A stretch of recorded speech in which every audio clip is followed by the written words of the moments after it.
सो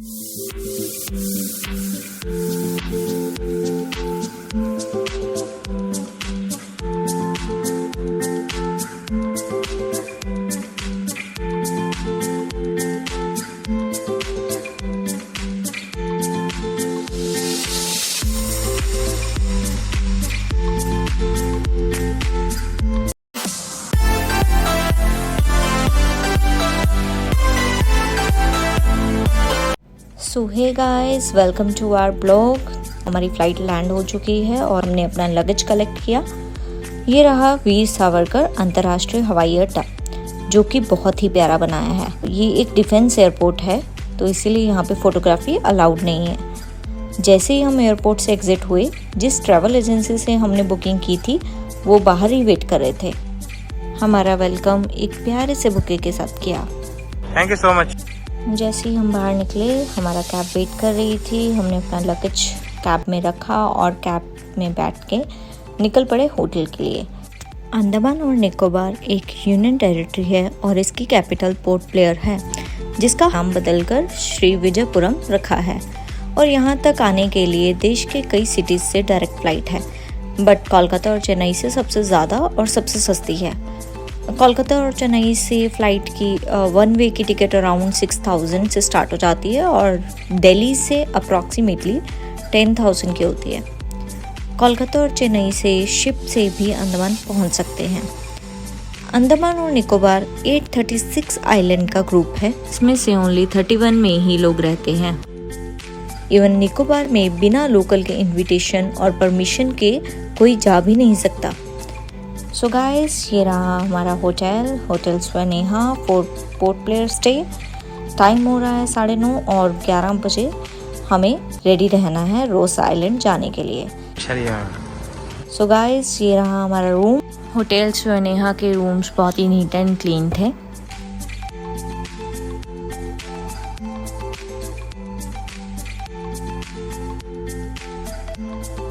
so guys, ये है मेरा आज का लुक। हम रेडी हो चुके दोनों। गिरी महाराज और हम दोनों जा रहे हैं for Ross Island. Bye bye. हमारी कैब आ गई है, so let's go. Guys, we are heading towards Ross Island now. Hi Giri. Hindi में बोल रहे हैं हमारे सब्सक्राइबर। हम रॉस आइलैंड की तरफ जा रहे हैं। कैरी कर लिए क्योंकि यहाँ पे गर्मी बहुत ज़्यादा है। Umbrella plus hat giving. इससे पता भी नहीं चल रहा है कि हाँ गर्मी है वैसे, अम्ब्रेला और हैट से।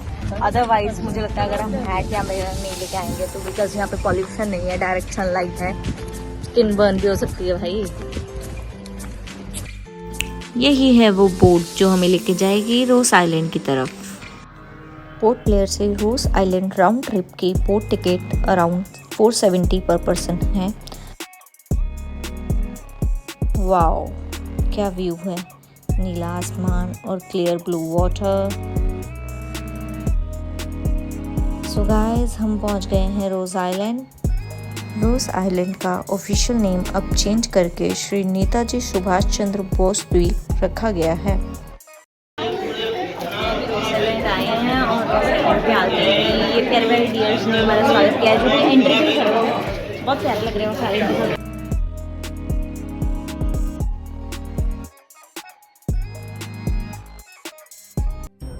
नेताजी सुभाष चंद्र बोस द्वीप। और ये रहा उनका मोटो, आज़ादी दी नहीं जाती, छीनी जाती है। Freedom is not given, it's taken. जय हिंद। यहाँ से हम बाय फुट भी ट्रैक कर सकते हैं, बट टाइम कम दिया है जिस बोट से हम आए हैं, तो हम रिक्शा के साथ ही जाएंगे। तो रिक्शा की टिकट अराउंड 150 है पर पर्सन। रोज आइलैंड के बारे में हमारे ई रिक्शा ड्राइवर कम गाइड ने हमें काफ़ी डिटेल वे में एक्सप्लेन किया। साइड देखिए, जो दो खंडर दिख रहे हैं, फर्स्ट वाला जो था ब्रिटिश हुआ करता था, उसके बगल वाला जो था वो पावर हाउस हुआ करता था। राइट साइड यहाँ पे देखिए, यहाँ पे ब्रिटिशर्स का टेनिस कोर्ट हुआ करता था, टेनिस वगैरह खेला करते थे यहाँ पे। जो सुनामी आया था ना, सुनामी बस यहीं तक ही आया था। ऊपर तरफ जो भी डिस्ट्रॉय हुआ है सब वर्ल्ड वॉर 2 के टाइम पे हुआ। दिख रहा है ना, ये ब्रिटिश के टाइम पे Andaman and Nicobar second jail हुआ करता था। फर्स्ट जेल जो था वाइपर आइलैंड में था, सेकेंड जेल रॉस आइलैंड में था जो कि यहाँ पे है, थर्ड जेल जो था वो है सेलुलर जेल। ये लेफ्ट पे जो बिल्डिंग दिख रहा है ना, ये भी पहले ब्रिटिश टाइम में चर्च हुआ करता था। इसका नाम था रोमन कैथोलिक चर्च, लेकिन ये अभी के टाइम में ना रॉस आइलैंड का पावर हाउस है। सामने जो रेड कलर का बिल्डिंग दिख रहा है ये है ट्रूप्स बैरेक। जो ब्रिटिश ऑफिसर्स थे ना वो लोग यहाँ पे रहा करते थे। ये अभी जो डेवलप दिख रहा है ना, ये इसलिए दिख रहा है क्योंकि अब ये बिल्डिंग को इंडियन नेवी ऑपरेट कर रही है।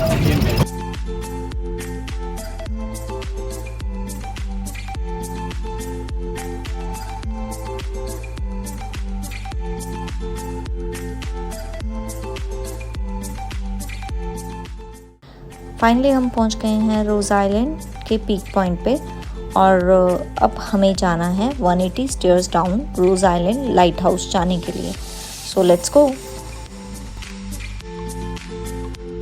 तो गाइस अभी हम जा रहे हैं लाइट हाउस के लिए। देखते हैं अभी जाके, और वहाँ पे जाके आपको आगे का व्यू दिखाते हैं। तो जितनी क्लैरिटी यहाँ की पानी में है, आई डोंट थिंक आपको गोवा या चेन्नई में कहीं बीचेस में मिलेगी।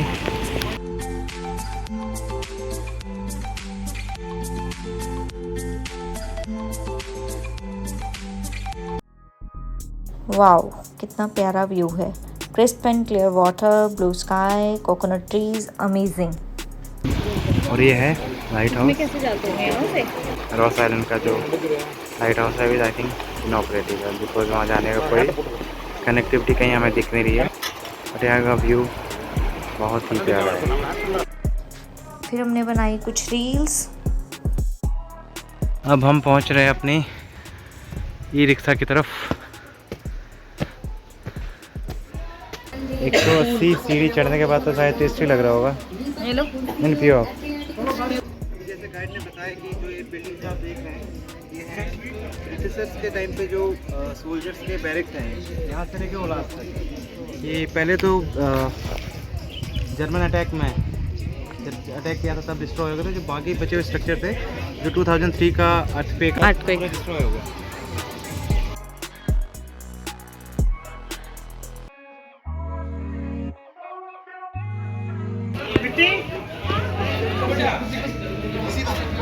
हाय, आई एम दिबांकर। इसके अंदर का व्यू कुछ ऐसे है। हम रॉस आइलैंड विजिट करके वापस आ चुके हैं। एक छोटा सा टूर था, बिकॉज यहाँ जो बोट्स हमें लेके आती हैं वो बस 1 घंटे का टाइम देती हैं। तो हमने 1 घंटे में जो भी हिस्टोरिकल प्लेस को विजिट करके हम वापस अभी पोर्ट ब्लेयर की तरफ जा रहे हैं। जब हम वापस आ रहे थे तो हमें मिली अनुराधा राव मैम, जो इन डियर्स को अलग अलग नाम से बुलाती और इनकी केयर करती है, और ये डियर भी उनकी हर बात पे रिस्पॉन्स करते हैं। हम वापस बोट में बैठ गए हैं और पोर्ट ब्लेयर जाने के लिए निकल गए हैं। भारत रत्न राजीव गांधी जी की स्टैच्यू। गाइस फाइनली हम रॉस आइलैंड का टूर कंप्लीट करके हम हमारी टैक्सी वेट कर रही है बाहर। सो लेट्स गो। अंडमान के beautiful white sandy beaches, clear blue water, under water species, full of natures, greenery के अलावा एक इतिहास भी है। इतिहास ऐसा कि जो अभी तक हमने किताबों में ही पढ़ा था, बट सच में जब हम वहाँ गए तो पता लगा कि इसको काला पानी जेल क्यों कहा जाता है। जब हमारा देश आज़ाद नहीं था और हमारे फ्रीडम फाइटर्स आज़ादी की जंग लड़ रहे थे, तब ब्रिटिशर्स उन्हें यहाँ इस जेल में लाके कैद करके रखते थे ताकि वो आज़ादी की चिंगारी को मशाल ना बना दे। हमने लंच कर लिया है। अब लंच करने के बाद we are heading to cellular jail में जा रहे हैं। तो देखो ये है सेलुलर जेल, जो बाहर से ऐसा दिखता है, अंदर से देखते हैं कैसा दिखता है। Let's go.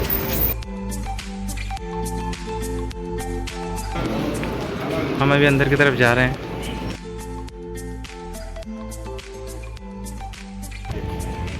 आप लोगों ने पहले नाम सुना होगा काला पानी। वो जेल यही है, जिसे अभी सेलुलर जेल के नाम से जाना जाता है। सेलुलर जेल का निर्माण 1893 से स्टार्ट हुआ और 1906 में कंप्लीट हुआ। यहाँ हर कैदी की एक सेपरेट सेल यानी कोठरी होती थी, ताकि वो आपस में ना मिल सकें, ना ही कोई बातचीत कर सकें।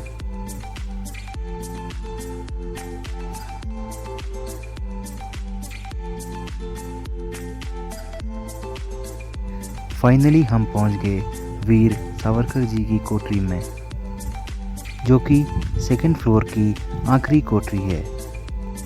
इसके अंदर उनकी फ़ोटो और कुछ बर्तन रखे हैं। ये व्यू है सेलुलर जेल के टॉप पॉइंट से। ये है उन फ्रीडम फाइटर्स के नेम जिन्होंने यहाँ पे काला पानी की सज़ा काटी। इन नामों में वेस्ट बंगाल और पंजाब के स्वतंत्रता सेनानी सबसे ज़्यादा थे। हम नाम गिने जा रहे थे, पर स्वतंत्रता सेनानियों के नाम की ये लिस्ट ख़त्म होने को नहीं आ रही थी।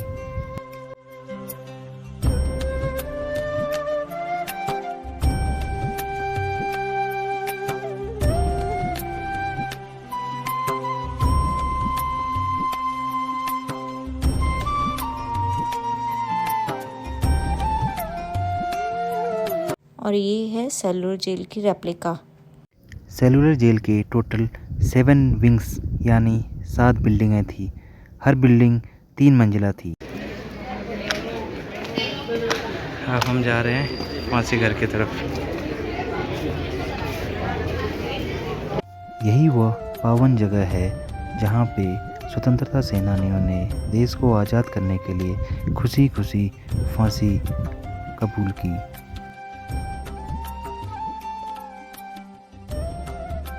यहाँ से जो शहीदों की बॉडी नीचे कलेक्ट करके बाहर ले जाई जाती थी।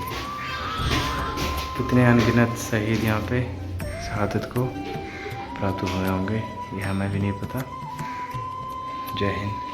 सेलुलर जेल में आपको गाइड्स भी मिल जाते हैं जो कि बहुत अच्छा गाइड करते हैं, तो इफ़ यू वांट आप गाइड ले सकते हैं। फाइटर्स को लाया करते थे। इन फ्रीडम सारे लोग जो है फ्रीडम फाइटर्स के टॉर्चर करते हैं।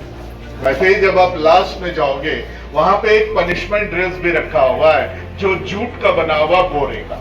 जब भी उन फ्रीडम फाइटर्स को कोई भी पनिशमेंट दिया तब उनको वो ड्रेस पहनाते थे। जूट का बोरे का इसलिए पहनाते थे, ये काफी सख्त होता था, हार्ड होता था। इसकी वजह से ये पहनने के बाद पूरे शरीर में छाले पड़ जाते थे, टोटली स्किन उखड़ जाती थी। और देखिए इस नारियल से उनका 2 काम होता था। एक तो वो तेल निकालते थे, दूसरा इसे तोड़ते वक्त इससे जो भी छिलके निकलता है, इस छिलके को पानी के अंदर 2 या 3 दिन तक डुबो के रखते हैं। 2 या 3 दिन के बाद बाहर निकाल कर यहाँ पे कूटा जाता था। देखिए कूटते थे, कूटने के बाद इससे कॉयर निकलता है, रेसे निकलता है, जैसे ये कॉयर देख रहे हैं आप। तो इस कॉयर को इस रोप मेकिंग मशीन में घुमाते हुए उन लोगों को रोप भी बनाना पड़ता था। ये रोप मेकिंग मशीन है, उसी समय की बनी हुई है, जैसे कि और एक कैदी को एक दिन में करीब 4 पाउंड रोप मेकिंग करना पड़ता था। आपने जब आप लास्ट में देखेंगे जो देख चुके हैं, वहां पे 3 स्टैचूज द्वारा ये दिखाया गया कि जेल के अंदर जो सबसे ज्यादा खतरनाक, जो डेंजर, जो प्रिजनर होते थे, उन्हें किस प्रकार का चैन से बांध के रखा जाता था। Chain fitter, bar fitter and cross bar fitter. यहाँ एक म्यूजियम भी है जिसमें सेलुलर जेल की पूरी हिस्ट्री जानने को मिलती है। आ चुके हैं अभी सेलुलर जेल विजिट करके। हाउ वाज योर एक्सपीरियंस, कैसा लगा? It was good, very informative. Honestly सही मुझे नहीं पता था कि यहाँ की क्या हिस्ट्री है, सिर्फ काला पानी सुना था, बट आगे पता चल रहा है कि अभी तो लाइट एंड साउंड शो भी है इवनिंग में, तो हाँ लाइट एंड साउंड शो भी है, तो हमें कुछ और भी इंफॉर्मेशन मिलेगी, देखते हैं। सेलुलर जेल एक्सप्लोर करने के बाद हम निकल गए पोर्ट ब्लेयर के फेमस बीच की तरफ, जो है कॉर्बेंस केव बीच। अभी हम थोड़ा कोकोनट, हाउस इट अच्छा है। जैसे डिहाइड्रेशन होगी तो बहुत अच्छी चीज़ है। हे गाइस, अभी सेलुलर जेल विजिट करने के बाद हम पहुंच चुके हैं कार्बन बीच। आप देख सकते हैं सामने जेट की। उसके बाद अभी आगे पैरासेलिंग भी हो रही थी। एक और आई थी यहाँ पे कार आई थिंक हो रही कार जेट्स की जो बोल रहे हैं कि ऑल ओवर इंडिया में यहीं पे अवेलेबल है। बीच कुछ इस टाइप का है, सराउंडेड बाय कोकोनट ट्रीज, जो कि एक बहुत ही प्यारा लुक दे रहा है। और इस तरफ से फुल ओपन सी।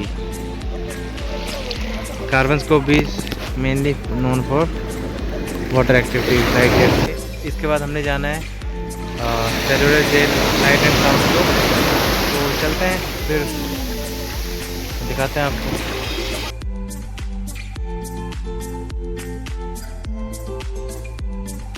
यह वो जगह है जहाँ पे 30 दिसंबर 1943 में नेताजी सुभाष चंद्र बोस जी ने पहली बार आज़ादी का तिरंगा फहराया था।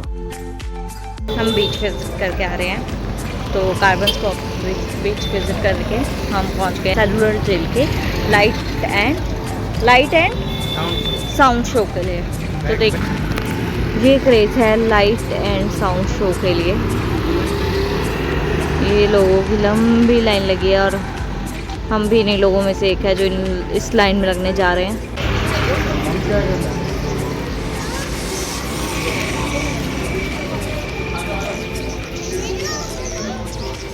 लाइट एंड साउंड शो देखने सेलुलर जेल का। दिखाओ पीछे पूरी स्क्रीन और ये रही ऑडियंस।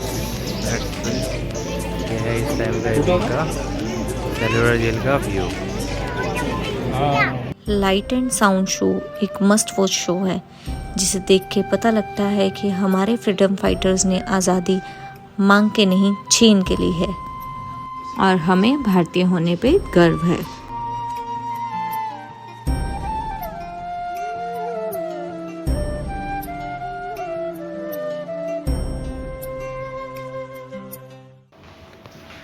फाइनली हम अपने रूम पे पहुंच चुके हैं अभी लाइट एंड साउंड शो के बाद। अभी हम फ्रेश अप होके फिर चलेंगे डिनर के लिए। हम चल पड़े हैं प्योर वेज की तलाश में, अंडमान की सड़कों पे प्योर वेज की तलाश में, सी फूड को पीछे छोड़ के। फाइनली हमें मिला एक प्योर वेज रेस्टोरेंट जिसकी हमें पूरे दिन से तलाश थी। ये है आईसी स्पाइसी, जहाँ का फूड भी बहुत अच्छा था। हमने ऑर्डर किया मसाला डोसा एंड देन हाका नूडल्स और यमी फूड था यहाँ पे। आज के व्लॉग में इतना ही, मिलते हैं नेक्स्ट व्लॉग में। तब तक के लिए stay tuned, bye bye, see you.